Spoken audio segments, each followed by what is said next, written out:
When you don't feel good enough, pretty enough, beautiful enough, worthy enough, smart enough, charismatic enough, when you don't feel like you are enough and you overcompensate for that,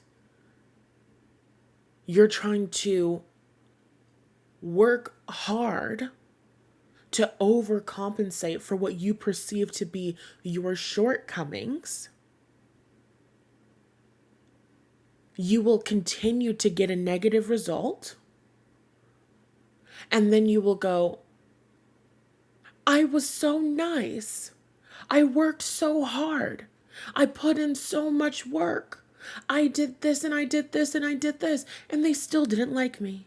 And they still didn't accept me. And they still rejected me. And they still didn't buy from me.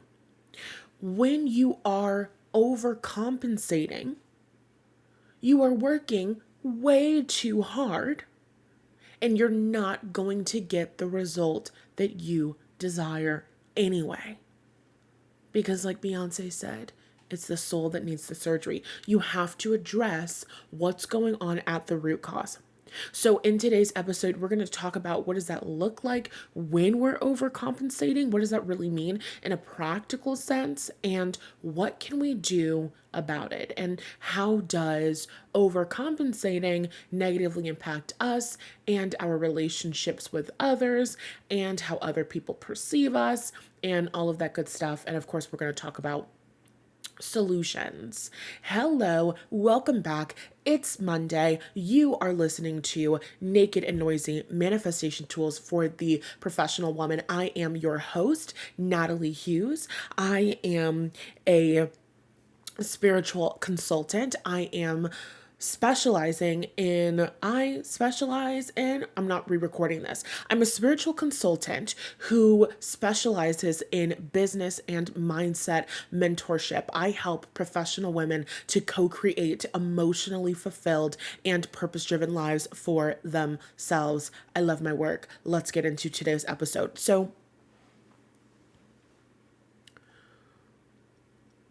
you're overcompensating when a part of you feels like you're not good enough. And let's just go into an example.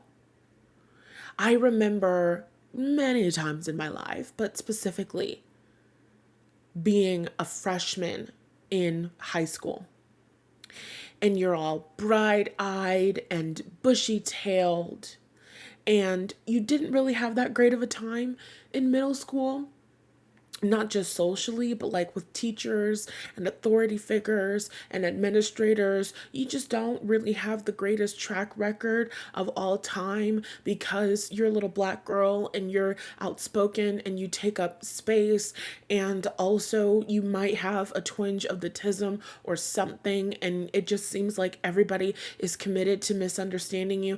And so you're a freshman in high school and this is your opportunity to just start over and to just start fresh, and you just like really want to be liked and you want to be accepted, and you chose an elective before you went into high school, and you were choosing your classes, and the elective that you chose was dance, and you did this like summer transitioning from middle school to high school program that they were doing, and so you were doing dance in the summer, and you just love dance so much, and you love expressing yourself, and you just think like the older dancer girls are so cool, and you really want your dance teacher to like you, like really bad, because you have low self-worth and you don't believe that you're worthy of love, and you don't have a strong sense of self, and you seek out external validation in every single room that you walk in. This dance teacher is the holder, right? Other people outside of you are the holders of your self-worth and your self-esteem, your belief in who you are, and your belief in how you deserve to be treated. It's been a minute since we've given those definitions, so let's break that down. What is self-worth and what is self-esteem? You've heard me say this more recently. Self-esteem is what I believe about what I can do and what I can achieve and who I can become. My self-esteem is my belief in my own ability. I don't have to have confidence in something to have self-esteem. When I have self-esteem, even if I've never done it before, I believe in myself and I believe in my ability to figure it out. If you don't know anything about self-esteem, you don't feel like you have self-esteem, I have a program for that. It's called I Can and I Should. It's amazing. I've talked about it for millions of episodes, but that's not what we're doing today. So what is self-worth? Self-worth is how I believe that I deserve to be treated. Self-esteem, what I believe that I can do. Self-worth, how I believe that I deserve to be treated. So when we have low self-worth, we believe that we deserve to be treated badly. We believe that it is acceptable for us to be treated like shit. When we have high self-worth or healthy self-worth, we believe that we deserve to be treated well. We believe that we deserve to be taken care of. And so it is our self-worth and our self-esteem that comes together. We use both of these skills in order to manifest. I believe in my ability to create positive change in my life, and I believe that I deserve to be living out my dream. Because like Abraham Hicks teaches, every single thing that you want in life, you want it because you believe you're going to feel better in the having of it. So you want more job, you want that dream house, you want that dream car, you want that next level salary, you want to invest more at this higher level, you want to own that second business because you believe that you're going to feel better having that. You feel like you're going to feel better having that wardrobe. You're going to feel more freedom. That's feeling better having that car. You're going to feel more safe and secure having that money in your savings account. You're going to feel more safe and secure and excited and hopeful about the future, being able to put that money into investments as you're saving for retirement, right? All of your desires, everything that you desire, you believe you're going to feel better in the having of it. You want that husband because you think you're going to feel better being loved and cherished and all of these things. And of course you are, right? So you have to have self-worth. Self-worth is, I know that I'm going to feel better. It's not about, oh, this thing is going to fix me. It's not about, oh, this thing is the thing that's going to make me whole and complete. No. Would life be better if after I finished recording this episode, I was getting into my incredibly comfortable king-size bed and there was a man 6'2" or taller that was waiting there for me? Would I not be feeling better? Of course I would.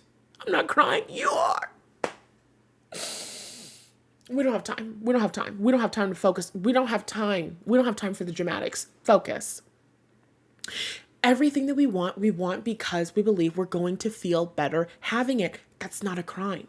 And we have to know that we are worthy of it. It's good and it's okay for us to feel that good. And that work, that self-worth work, that self-love work, that's what we do inside of the receiver's mindset. It's another program that I have. I talk about it all the time. You want to learn more about that? Click the link. You can click the transformative courses. I don't know what the hell I have it under. But go to my website. It's under courses. Boom. I Can and I Should. And the receiver's mindset. You could take both at the same time. Double fisted. I don't give a fuck. Do what you like. Anyway. So... Double fisting is when you have two drinks and you're drinking them at the same time, right? I don't know. If that means something else that is really inappropriate or sexual, just pretend that I didn't say it, okay? Anyway, so we have our self-worth and we have our self-esteem. So back when I was a freshman in high school, I didn't have self-worth. I hated myself. I didn't want to be alive. We've talked about this many times. And so this woman, this teacher, I wanted her to like me and I wanted her to accept me. And if she liked me and she accepted me, then it would mean that I was likable and I was lovable and I was acceptable and I was good enough and I was a good dancer and I was a good creative and I had potential and I was like worthy, you know? Which is bullshit because I'm all of those things. Fuck what you heard and fuck how you feel about it, bitch. I don't give a fuck who doesn't like me. But that's me talking. That's me, the 26-year-old woman who has a healthy sense of self and a healthy self-esteem. You can hate my guts all the live long day. You can't tell me shit about Nath Hughes. You can't tell me shit about whether or not she's talented. You can't tell me that the girl's not creative. You can't tell me that the girl's not brilliant. You can't tell me that the girl's not that bitch. I was gonna go on a really long rant. We don't have time. Focus. Focus. I don't even know how much storage I have, y'all. And I want this to be as quick as possible. So hopefully we're not gonna be here for an hour. Okay. So I really wanted all of those things. And I tried so hard. Something you have to know about the high school that I went to and the dance program that I was a part of at the first high school that I went to was basically, every year there's like a dance recital, and all of the girls participate in the dance recital in some way. When you're a freshman, you're working behind the scenes. If this was theater, you're a techie. You're working the lights. You're doing different things. As you go up through the years, different girls are doing different things. When you move into like your second year or whatever, then you're dancing in the program. You're doing costumes in the program. You're choreographing pieces in the program. You're understanding me? So freshman year, this is like such a big fucking deal. We are preparing. If you watch High School Musical, this is like the spring musical. You understand what I'm saying? There are certain things that are just a very, very big deal, and it's all so serious. Except you look at it 10 years later, and you're like, it was worthy of respect. But did you need to be stressed out about it? No, you really fucking didn't. You don't have to be stressed out about a goddamn thing. And I love my art, and I care about my art, and all of that. But certain shit is just, it's not necessary. Anyway, focus. So, because we know what happens when our nervous system is activated and we're freaked out. Are we making the best choices and decisions? Are our brains functioning at their highest capacity when we're stressed out and we're scared? No, it doesn't serve us. So I'm never going to be a fan of the, if you respect this and take this seriously, then you'll be scared shitless. Girl, fuck you. Anyway, so where was I? I'm really enjoying this episode. I hope you are too. So anyway, there's like this like dance recital that's coming up. It's a very big deal. It's my freshman year. So this is the first show that I would be a part of, helping, supporting, working behind the scenes, all this shit, right? So it's all very intense and it's all very serious. And so in as a part of like the freshman whatever, there was two freshman dance classes, and we all elected like a dance captain leader woman. So there's freshman girl, there's a group of freshmen, and then there's like four freshman girls who were chosen to be the leaders. Okay, so they're the people that we report to. They're our managers. They're the supervisors. Insert the Rodney TikTok viral, okay, supervisor. Anyway, so there were several rules about this because it was so serious. And the first rule was that, well, I don't know if it was the first rule, but one of the biggest rules was that you can never, ever give attitude to anyone during this season as we're putting this show on. If you give anyone an ounce of attitude, you're kicked out. There is no one strike. There is no two strike. There is no three strikes. One strike and you're done. You're never finding work in this town again, bitch. You're washed, okay? So it was very intense. And I wanted to be a part of this dance program really, really fucking bad. I love dance. I love movement. I love creativity. I've been dancing all of my life. So I was taking this shit really, really, really seriously. And that's probably one of the first times in my life that I ever took something so seriously and was really dedicated to it. Like when I was a freshman, I was going home and I was doing stretches and I was like getting myself to a place where I could do the splits, and I was practicing at home and watching the videos so I could get the choreography. That was just not the kind of person that I had ever been before, but I loved it so much and I enjoyed it. And I was so serious about it, right? And you have to understand this because I was not going to give anybody any sort of attitude to risk this thing that I love and care about so much. So you imagine my surprise when there's this girl, and we'll call her, let's not call her anything. There's this little bitch. She's a dance captain, right? I think we'll just call it dance captain because I don't remember the titles and I really don't give a shit either. So there's this girl, she's like a dance captain, whatever. She and I don't even fucking talk. Mind you, she is in the other dance class. We don't have dance class together. We don't do brunch together. Well, we do have a couple mutual friends. Like I know who the girl is. I don't like her. She doesn't like me. We don't like each other. Who gives a fuck? Fuck you. Anyway, so, and I'm not upset. I'm not angry. Grandma not mad. Grandma just hurt. I'm hurt. I am hurting. So anyway, we don't even have dance class together. I don't see this bitch at all. When we're at the fucking Pomona Fox Theater, whatever, for this practice, she's not somebody that I report to. When I tell you I never had a conversation with this little bitch, I mean to you, I mean. And you know me, this is the Naked and Noisy podcast. If I gave that little bitch attitude, I would say it. I'll get on the stand. I'll put my hand on a Bible right now. I swear to tell the whole truth and nothing but the motherfucking truth. I would tell you if I had a conversation with the bitch. I never had a problem giving anybody attitude, and I would never lie about something like that. Anyway, you can imagine what happens. So one day, my dance teacher pulls me to the side. We're like leaving the dance class, going to change our clothes because the dance period is over. This is in school. The dance teacher pulls me aside and she says, "Dance captain, little bitch, said that you gave her attitude, so you're out of the dance program." And I'm like, what? I'm like, literally, the woman was too stunned to speak because, excuse me, what is going on right now? Gave her attitude. I don't even talk to her. Like, I'm literally like, well, no, that didn't happen. And the dance teacher stops me. Bitch interrupts me.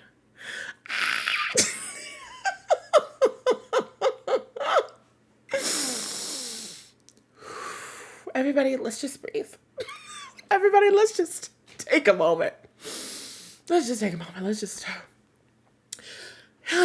moment. So she interrupts me and she's like, "No, I know that you did because I've seen you." Seen me do what, bitch? Seen me do what, bitch? At this point, it's a conspiracy. Because how are you going to tell me that I did something that I did not even do? That I know that I didn't do? That I know that I would not have done?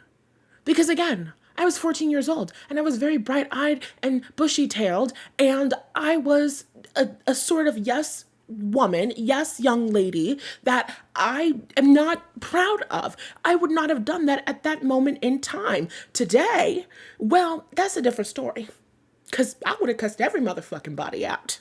Anyway, let's not talk about me today. Let's not talk about me today because I still feel passionately about it because it was an injustice, because it was wrong, because it was some bullshit is why. Anyway, so she's like, "You're out of the dance program." Oh my God, my heart has been pierced. I am experiencing a fall from grace like no other. What the fuck is going on right now? So I'm having a terrible time and my self-worth is crushed. And I'm having that moment where it's like, what the fuck? I did everything. I tried everything. I tried being nice to everyone. I tried being all smiley. I tried being friendly. I always show up. I always have a great attitude. I'm doing this and this and this in class. I'm practicing when I'm at home. I am working my ass off here. and I get cut out of the dance program for something that I didn't do? And you're taking her side and saying that you've seen me do something that I know that you're lying because I did not do that. And I know that I did not do that because there are 1,010,000 different reasons why in my heart and in my soul I would not do that. What the fuck? And then you feel defeated. So how was I overcompensating in that moment? I wasn't necessarily overcompensating by practicing outside of class, but I was overcompensating by, I am just always having the nicest smile, and I am just always being really nice, and I just love this teacher, and I'm just like brown nosing, basically. If I can always say the nicest thing and say thank you so much, and we hug all the time, and girl, fuck this dance class, and fuck you too. I'm so upset. I'm so upset. I did that so wrong. It's okay. I forgive her. She was 14 years old. But, oh, man, I wish if I could go back in time. I wish I had a time machine. If I could go back in time without fucking up the time-space continuum, I would let that bitch have it. I'd let I don't care if you even did anything wrong.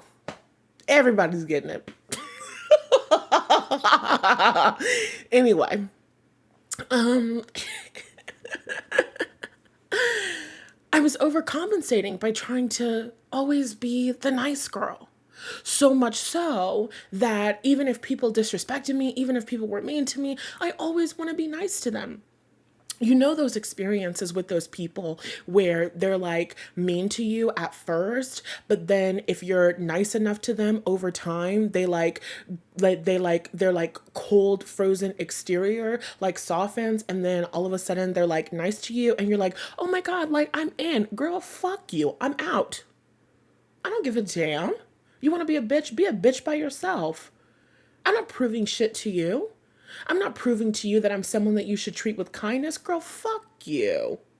Anyway, so I feel like I've done a good job of explaining overcompensating. Maybe I just really wanted to tell you that story again. I've told it a million times, but it never gets old, and I find it entertaining to hear. Good memories. So anyway,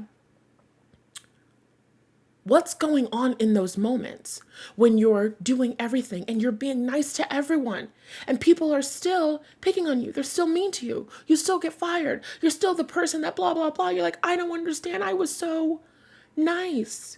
I showed up. I did my work. I blah, blah, blah. It's because there's something that's going on underneath the surface. What's going on underneath the surface that you have not yet addressed? You can show up, you can be nice to everybody, but if you are still telling the story subconsciously, that just means outside of your awareness. If you are still telling the story, nobody likes me, nobody wants me around, I'm rejected all the time, I'm misunderstood, people don't like me, people pick on me, people bully me, people single me out, people misunderstand me. If you are still telling that story, that is what you will attract. There is no action that you can take that is going to compensate for what you lack in vibration. That's what Abraham Hicks says all of the time. There is no action that you can take that can compensate for what you lack in vibration. So you can smile at people and you can show up to work and you can be the first person there and the last person to leave. And you can always use exclamation points in your email and you can just greet everyone and serve everyone with a smile, and you can give value in your Instagram posts, and you can do this and you can tweak your resume and all of that shit. But if no matter what action you're taking, at the end of the day, you're still telling the story in the back of your mind. You're still telling the story that you don't belong. You're still telling the story that nobody wants what you have to offer. You're still telling the story that people don't value what you have to say. You're still telling the story that money isn't available to you. You're still telling the story that people don't like you. You're still telling the story that people don't accept you. You're still telling the story that you're the rejected girl. That is what's going to manifest. It's the soul that needs the surgery. And so this overcompensation ends up exhausting you because you're working overtime. You're putting in even more effort to be nice. You're putting in even more effort to be kind. You're putting in even more effort to convince people that they should buy from you. How many times have you done a new thing, added more to a service, added more to a module, to a program, sent out another email, sent another message, did another thing in an effort to show someone that you really care, in an effort to show someone that you're really good at your job, in an effort to show someone that you really want the sale? You're taking that action and you think that that action is going to fill and heal and soothe that part of you that doesn't feel good enough, that feels rejectable, that doesn't feel valuable. You don't feel valuable internally. You don't feel confident that your course or your program will transform the lives of others. And so in order to compensate for your lack of confidence, you're adding another module. You're adding another program. You're overcompensating. You're overextending yourself. You're overworking yourself. You're doing too much, diva. Instead, you have to address what's going on internally. This is why when you start working with me one-on-one, the first thing I'm going to tell you as my client is, let's pull up this fucking feelings chart and let's start practicing identifying how you feel. Rewiring and reprogramming your subconscious mind does not work when you do not have self-awareness.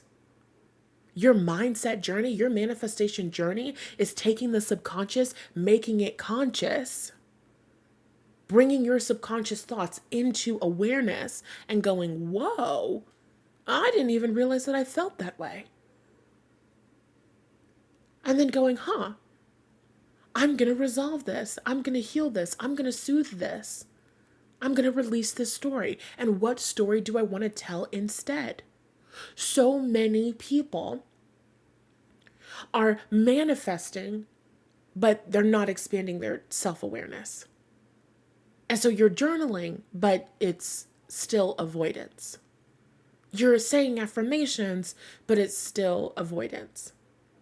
You're affirming, and your affirmation is basically you going, la la la la la la la la la. I can't hear you. I can't hear you. I can't hear you. Thoughts to say that I'm not good enough. I can't hear you. I can't hear you. You don't exist to me. You don't exist to me. You're not real to me. La la la la la la la la la la la la la la la la. I can't hear you. I can't hear you. I can't hear you. I'm rich. I'm rich. I'm rich. I can't hear you. And to me, that feels like fucking chaos.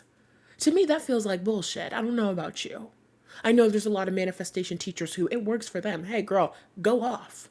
Go the fuck off. If you can live your life getting what you want, ignoring yourself, and not having a relationship with yourself where you have kindness and compassion and you parent yourself, baby, do you, boo-boo. But not me. When I have fear coming up, when I have resistance towards my goal, I can't just ignore that. I can't just bulldoze over how I feel and tell a new story. No, I gotta look at this shit. I gotta address it. In that process, I'm gaining self-awareness. Your mindset work should be helping you understand yourself better. You should be walking away from your programs and your courses and your podcasts and your teachers and your coaches with a greater understanding of yourself. You should be understanding why you feel these ways and why you're thinking these thoughts and where this is coming from in your past, in your current life, in your ancestral life. How many people are talking about, oh, it's this thing is happening because of what went on in a past life? Which, okay, I'm not going to share my thoughts on that. But what I will say, it's interesting that you're focusing on a past life when there's a 5-year-old little you inside of you that is still neglected. You're focusing on a past life when you have 100 years or more of patriarchy and racism wounds that have been passed on from generation to generation. Your empowerment journey, being the leader of your mind, is about understanding yourself better, and it starts with identifying how you feel. You're developing the skill of understanding yourself. And as you can identify how you feel, you can start to become more aware of your thoughts. Your manifestation game in the beginning is a game of slowing down. It's a game of developing those skills. That's why in the free resource library, we have the 6 steps from stuck to self-aware bundle. So that you can start to understand, whoa, this is the story I'm telling about who I am. This is the story I'm telling about what I get to have. And as you move throughout your day, you start to notice more and more, oh my God, there's the story that says I'm not good enough. That's coming up. Whoa, I'm showing up and I'm expecting people not to buy from me. Why not? Because I expect to be rejected by people. Whoa, that's a surprise. You have thoughts that are going in your subconscious mind 24/7 all of the time.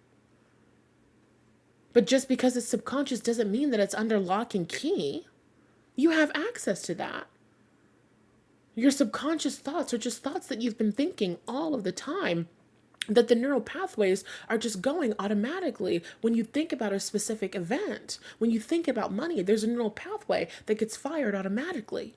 And that neural pathway, that thought, that subconscious belief is either something that makes you feel excited or it's something that makes you feel depressed.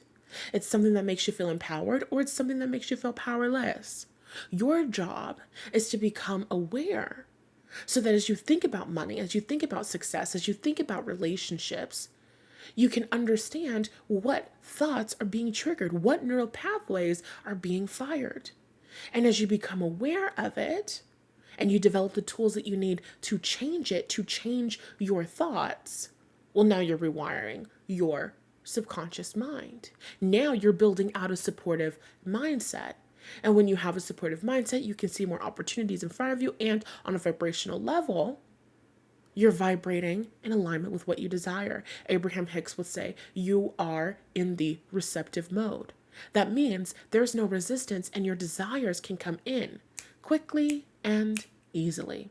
This is a lot of the work that we're doing inside of Evidently Easy. Evidently Easy is really a program of working through and releasing resistance, because it's your resistant thoughts that create that struggle. Okay, take it back. We're overcompensating. When you're overcompensating, you're working 2 times as hard and you're going to continue to get the shitty result. Why are you getting the shitty result? Because you're still telling the story that you're rejected. You're still telling the story that you're misunderstood. You're still telling the story that you're not good enough. You're still telling the story that people don't like you. And then what happens on the opposite end is that sometimes you end up rubbing people the wrong way. Sometimes you end up rubbing people the wrong way. And you're like, but I'm being really nice and they don't like me and they don't want to be around me. Why is it? You're rubbing people the wrong way. Not because you're broken, not because you're not good enough, but because you're telling the story that people fucking hate you. And so it's something about that. It's like this feeling of being repulsed. And it's not about who you are. And it's not that you can never get love and connection. It's people responding to your vibration and to your energy. And this is such an important conversation to have. Because so many times we're like, I don't understand. What am I doing? Why is it not happening? Why is it not working? Why is this person not showing up for me? Why are these people treating me like this? When you're telling the story that people don't fucking like you, when you're telling the story that people don't want to be around you, that will manifest. And it can manifest in a multitude of different ways. Number one, you will choose to seek out relationships and friendships with people who you're just not their cup of tea. If you're telling the story that nobody likes you and nobody understands you, you'll be somebody who loves Gilmore Girls. And then you will choose to be in an environment with people who hate Gilmore Girls. And so when you start talking about how much you love Gilmore Girls, of course they're going to look at you sideways. They don't like Gilmore Girls. They're not going to resonate with you. They don't agree. You don't have that in common. And so there's not grounds for a relationship there. When you start telling the story that you are loved and you are accepted, we talked about this in previous episodes, then you can become aware of the fact that there's a Gilmore Girls fan club the next building over. And those are going to be your people. Every person is not your person. All people are not your people. It's okay. It's not supposed to be.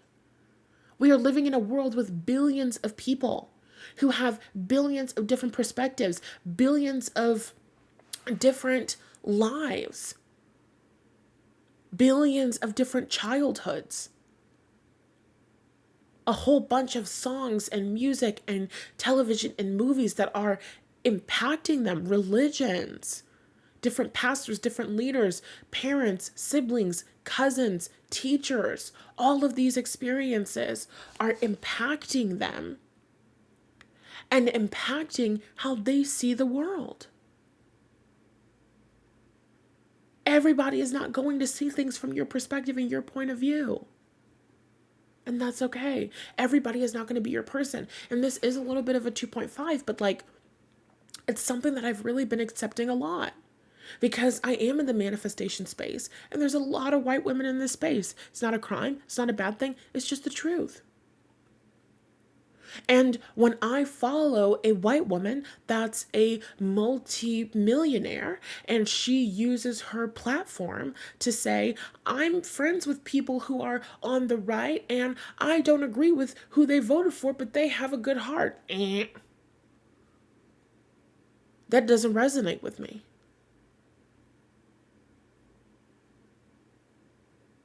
White women have a different perspective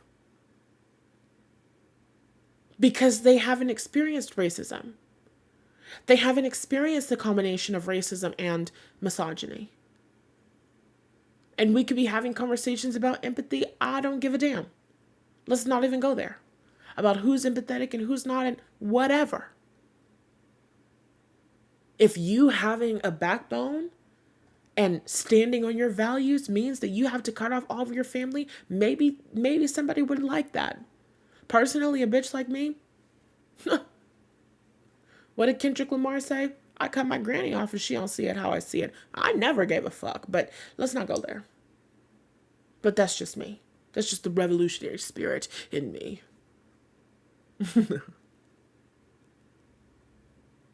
So when I see posts like that and I see talks and conversations like that, to me it reads as tone deaf. To me it reads as fucking ridiculous. To me it reads as unacceptable. And then I go into this space of like, I don't want to follow her anymore, which I don't. Unfollowed on Instagram. That's okay. But if I've paid thousands of dollars for courses and the courses and the content, and when you talk about money, it elevates me. When you talk about XYZ different thing, it helps me feel confident. It helps me shift my energy. Everybody doesn't have to be everything. I was not following her because I wanted her to help lead Black people out of our generational trauma. I was not following her because I wanted her to help Black people get equality. I'm here to talk about money mindset. I don't give a fuck about anything else. So I'm going to be in the courses that I've paid for, and I might be in the other courses if that's what I want to be in. What I'm recognizing and understanding is that sometimes you go to some people for some things. Everybody doesn't have to be everything. Everything doesn't have to be black or white. And we all have our own boundaries. Now, for me, if she got on there and was like, I love the current administration, blah, blah, blah, then I wouldn't be able to fuck with it at all, not even a little bit. But that's my line. Okay, fine. You want to ride the fence and chaperone, both sides, are basically the same. Fine, whatever. You want to do that shit? Fine. White women have been white women since white women were white women. I'm not looking for a white woman to save me from a goddamn thing.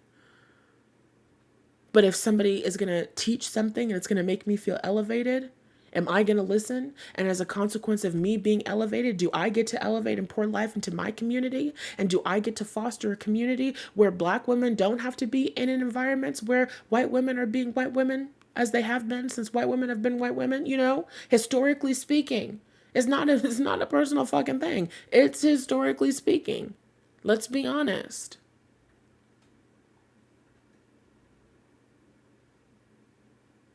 We go to certain people to get certain things. Everybody doesn't have to be everything. And that 2.5 is over. So there's billions of people on planet Earth. Billions of different interests, billions of different tastes, billions of people who think that certain things are good and yummy and blah, blah, blah. Personally, I don't like the taste of fish. I don't. If you're going to come around me and you're going to say, oh my God, this bass is it bass? Is it bass? Oh my God. I don't like fish, but I do like music. This bass is so amazing. I love the taste of trout. No, thank you. I'm healing my body. I'm tapping into more omega-3s. I've recently opened up to the idea of a sardine, not fresh out of the can, but roasted, maybe some lemon. I need something spicy, so probably some hot sauce on it. I don't know. I might be able to get into that, but I don't know. I can't do fish that's really fishy. I make a great tuna casserole. It's one of my most favorite dishes of all time, but you can't taste the tuna in it, and that's the beauty of it.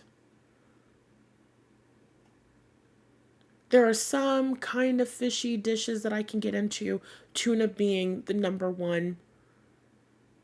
I can do a catfish fry occasionally, not all the time. I'm not going to join a club of people who love to eat fish. That would irritate me. I don't agree. It's fine. No, I don't want to taste it. I'm not in the mood. And that's okay. Everybody is not going to like you. That's okay. You are the leader of your mind. You decide that you're likable. You decide that you're lovable. Not somebody else accepting you. Not somebody else saying that they think you're great. Not somebody else saying that they want to be around you. Not somebody else saying that they want to be your friend. Not somebody else saying that you're a dance protege. You decide that you are the shit. You decide that you are amazing. You decide that you are worthy. You decide that you are valuable. And from that place, you are a vibrational match to the people who like you. You're a vibrational match to the people who think that you're the shit. You're a vibrational match to the people who want to spend time with you. You find that Gilmore Girls fan club. You find that fish loving club. You find that vegan fan club. Vegan, I love being vegan club. You know what I'm saying? You find your people. They are out there.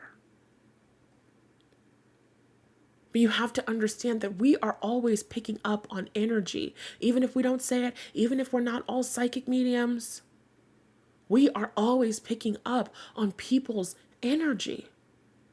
And when you are someone who feels like they are constantly rejected and unloved, We pick up on that and we respond to that. And it's not that we're going subconsciously, whoa, this girl doesn't like herself. This girl's telling a story that she's unlikable. I want to get away from her. That's not it. We're having conversations with people and we're like, I I'd like for this conversation to be over. I'm not really digging this vibe. I don't really, thanks, but no thanks. I don't really want to be friends. I don't really want to go out on a second date. I think you're lovely. I'm just not really getting the compatibility. I'm not into it. We pick up on things like that and we respond to it by pushing people away, by saying no thank you, by believing blatant lies about them and whether or not they were giving one of the dance captain's attitude. When we don't like ourselves and we don't love ourselves, we emit this negative vibration that pushes people away. Subconsciously, we choose people that are going to push us away because what is our subconscious mind going to do? Our subconscious mind is going to make sure that the stories that we're telling come to fruition. Our brain wants to prove us right all day, every motherfucking day. So when you tell a story that people love to pay you and that people love to be around you and that people love your company and that people value your work, your brain is scanning your physical reality. You know how much information our brains take in at any given moment in time. Your brain is scanning your environment. And when there's somebody who's nice to you, your brain says, oh, look at that. Somebody's nice to you. You're right. People like you. People like being nice to you. People are kind. People are good. Your brain is scanning your reality. Oh, look, she said you did a really good job on your report. She said that your report helped her. Oh my God, we're so valuable. Our work is so valuable. People love us. They appreciate us. They love having us around. They love having us in the office. And when you're telling that story subconsciously, that everybody's out to get you, oh, did you see how the boss called us in for that meeting? Another meeting, you know what's happening. Another boss out to get us. We won't be here for very long.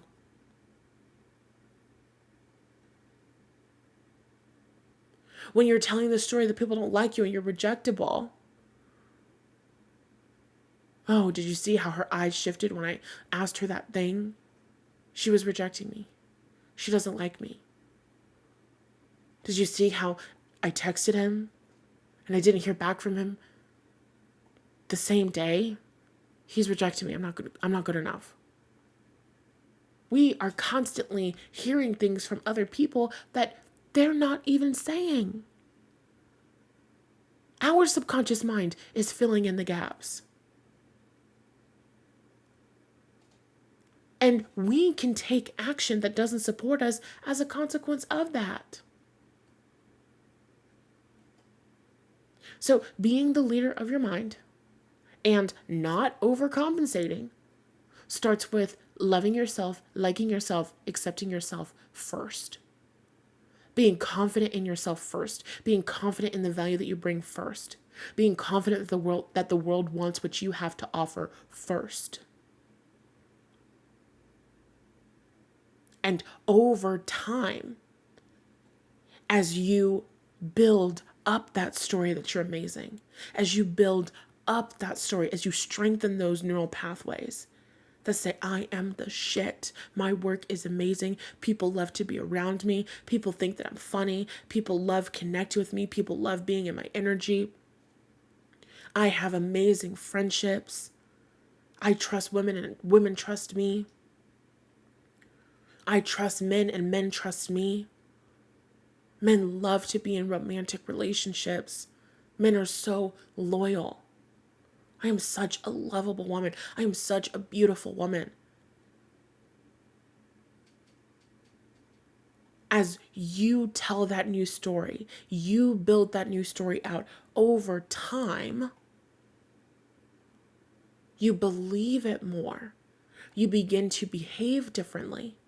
You notice different behaviors from others, And you attract different experiences. You become a vibrational match to people that actually like you, to people that want to be around you, to people that see you as talented, to people that see you as valuable.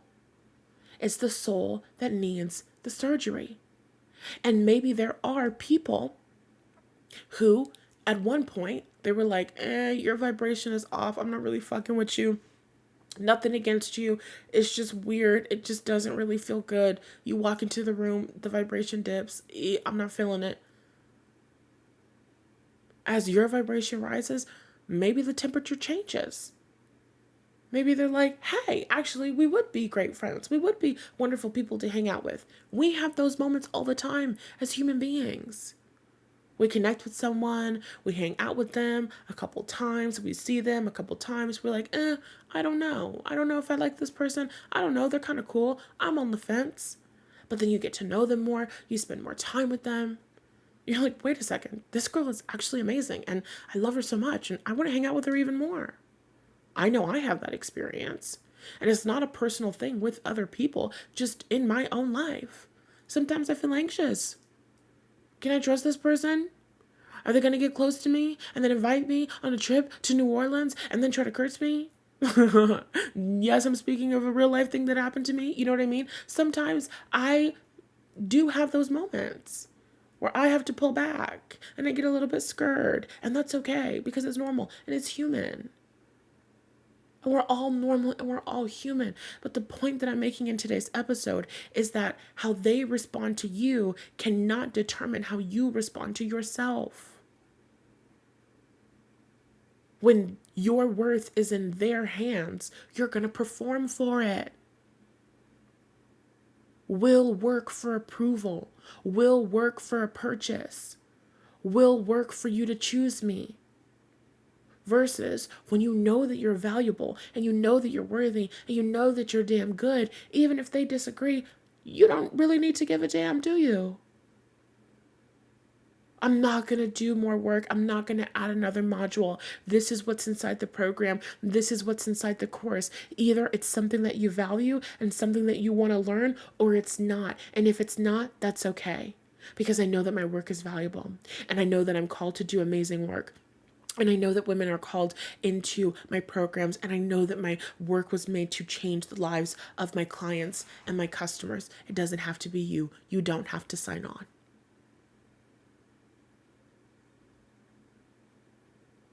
This is what I have to offer. This is what my body looks like. This is what my personality is like. This is what my temperament is like. Even when you're still healing.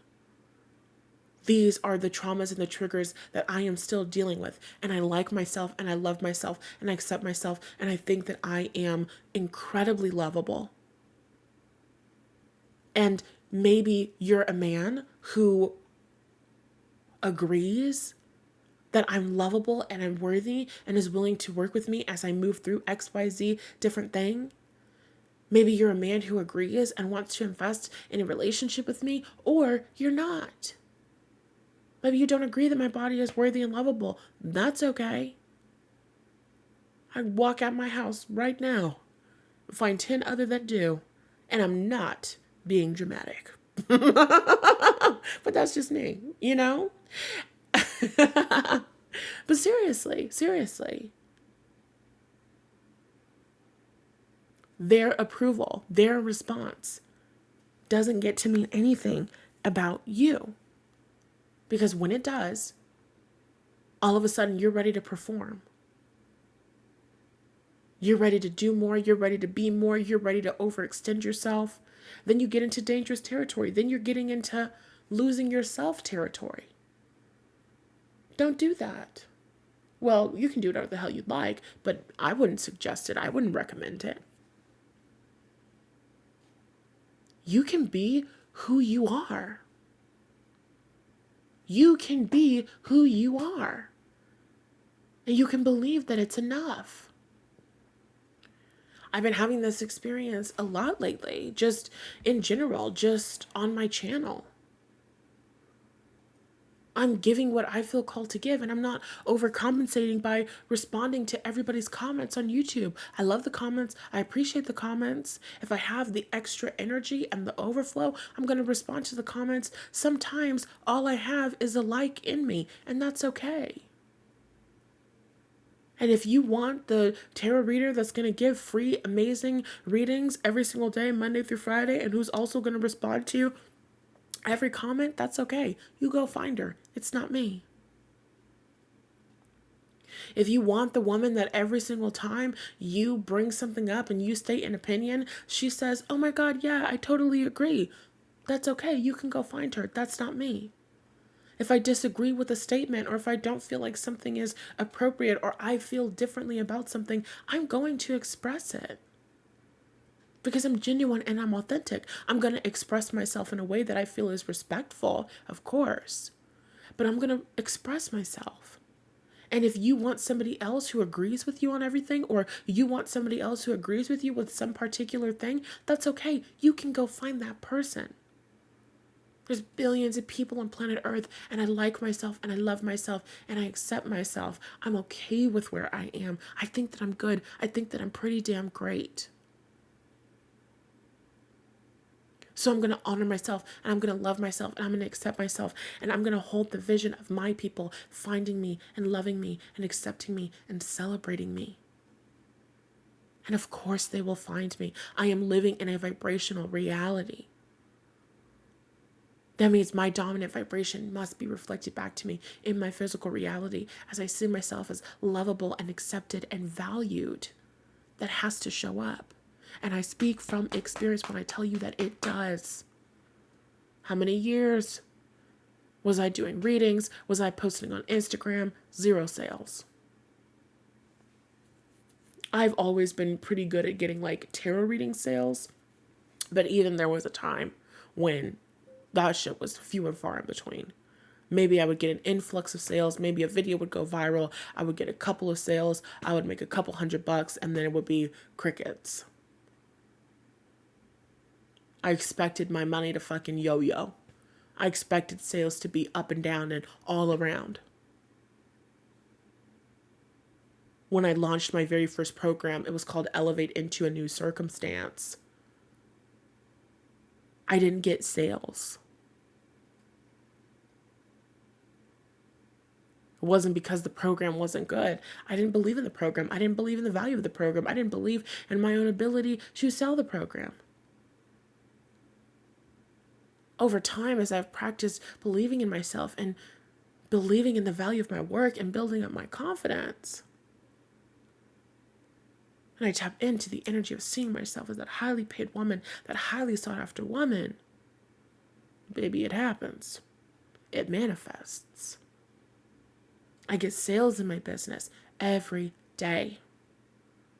Every one of my products sells. Digital journal, sell. Digital journals, they sell. My courses and my programs, they sell. Students enroll. My personal coaching, when I'm open for it, sells. My personal tarot readings, they sell. My meditations, they sell. The work that I do is also amazing. So of course they do. But the work was amazing in 2020. And the work was amazing in 2021. Yes, I've grown and I've developed new skills. However, a lot of what I'm teaching in my programs now are skills that I was developing back then.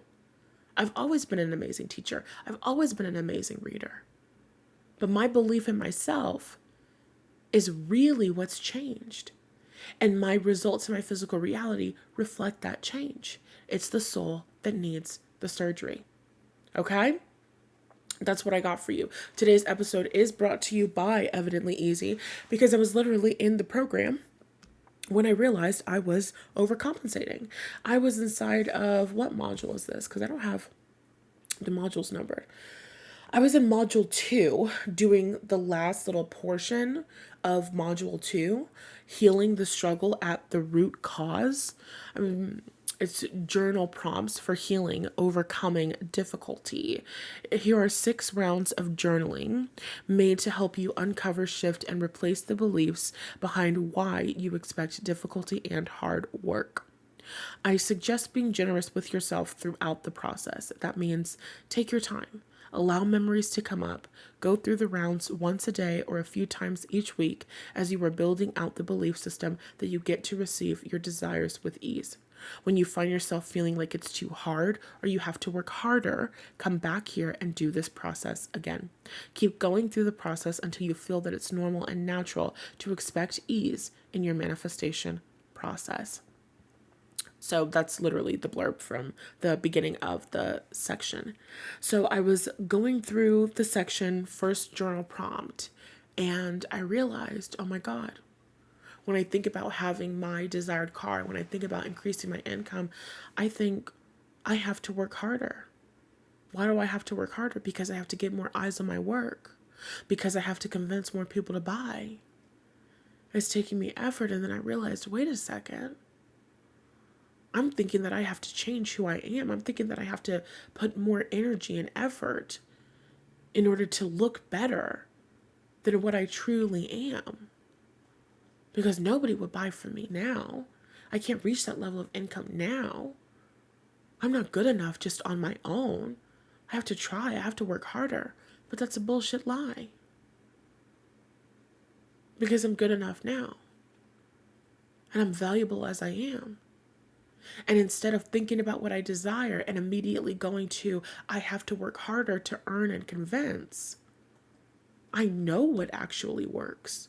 As a woman who has increased her income and successfully raised her prices over 6 years in business. I know what it takes to grow and expand. And it doesn't take outward effort. It takes introspection. It takes inner work. It takes me being even more strongly convinced and convicted around my worth, the value of my work, the power of my work, my destiny. It takes me believing in my ability to achieve my goals. And then I receive inspired ideas on podcast episodes and blah, blah, blah. And then more money comes in and then more sales come in. I just got $80, over $100 from one person today. Because they came in, they did a reading. I recommended that they get this one journal, and they ended up getting that journal and like 7 others.